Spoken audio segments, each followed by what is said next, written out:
आज हम ISSB में आने वाली चेंजेस के बारे में बात करेंगे कि ISSB में जो चेंजिंग आती हैं वो कैंडिडेट की परफॉर्मेंस को किस तरह से इफ़ेक्ट कर सकती हैं और कैंडिडेट को खुद को किस तरह से प्रिपेयर करना होगा ताकि उन चेंजेस के साथ वो अच्छी तरह से निपट सके और ISSB से रिकमेंड हो सके। तो चलिए स्टार्ट करते हैं। बिस्मिल्लाहिर्रहमानिर्रहीम। अस्सलामु अलैकुम। My name is Mohammed Haseeb and you are watching mentor 21। जैसा कि आप लोगों को मालूम है, पिछले एक अरसे से मैं इन्हीं टॉपिक्स के ऊपर वीडियोस बना रहा हूँ। पीएमए से लेकर नेवी तक, एयरफोर्स से लेकर ISSB तक, और बहुत ही ज़्यादा इंफॉर्मेटिव वीडियोस मेरे चैनल के ऊपर आप देख सकते हैं। तो आज की जो सबसे बेहतरीन और सबसे पहली चेंज है, जो कि मैं समझता हूँ कि ISSB के कैंडिडेट्स के लिए एक पॉजिटिव चीज़ होने वाली है, वो ये है कि ISSB के जो कैंडिडेट्स जब जाते हैं तो उनका सबसे पहले जो टेस्ट होता है वो होता है स्क्रीनिंग आउट टेस्ट।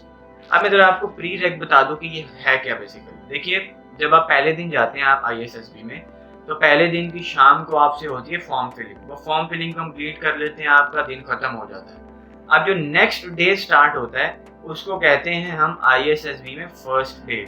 ISSB में फर्स्ट डे के अंदर सबसे पहला जो टेस्ट होता है वो स्क्रीनिंग आउट टेस्ट होता है। स्क्रीनिंग आउट का मतलब ये है कि वहाँ पर कैंडिडेट्स को परखा जाता है, उनकी छांटी की जाती है, अगर मैं सिंपल वर्ड्स में कहूँ। और छांटी करने के बाद क्या होता है, जो थोड़े बेहतरीन कैंडिडेट्स होते हैं वो पास कर लेते हैं, और जो थोड़े से लो लेवल होते हैं या बिल्कुल बॉटम स्टेज के ऊपर होते हैं वो वहाँ से स्क्रीन आउट कर दिए जाते हैं, यानी कि उनका ISSB का सफ़र वहीं पे ख़त्म हो जाता है। तो ये जो टेस्ट होता है ये खासा प्रेशराइज टेस्ट होता है। इस टेस्ट में होता क्या था, इस टेस्ट में वर्बल इंटेलिजेंस टेस्ट के MCQs होते थे, नॉन वर्बल के होते थे, और मैकेनिकल एप्टीट्यूड टेस्ट होता था जो बहुत ही ज़्यादा डिफ़िकल्ट होता था कैंडिडेट्स के लिए सॉल्व करना। लेकिन ज़्यादातर जो थे वे कैंडिडेट्स पास कर लेते थे, क्योंकि वर्बल और नॉन वर्बल में ही ज़्यादातर जजमेंट की जाती थी कैंडिडेट के लिए। तो खुशाइन बात यह है कि जो आपका ISSB में स्क्रीनिंग आउट टेस्ट हुआ करता था, जिसकी वजह से कैंडिडेट्स 2-4 स्क्रीन आउट हो जाते थे और उनका बाकी का सफ़र ख़त्म हो जाता था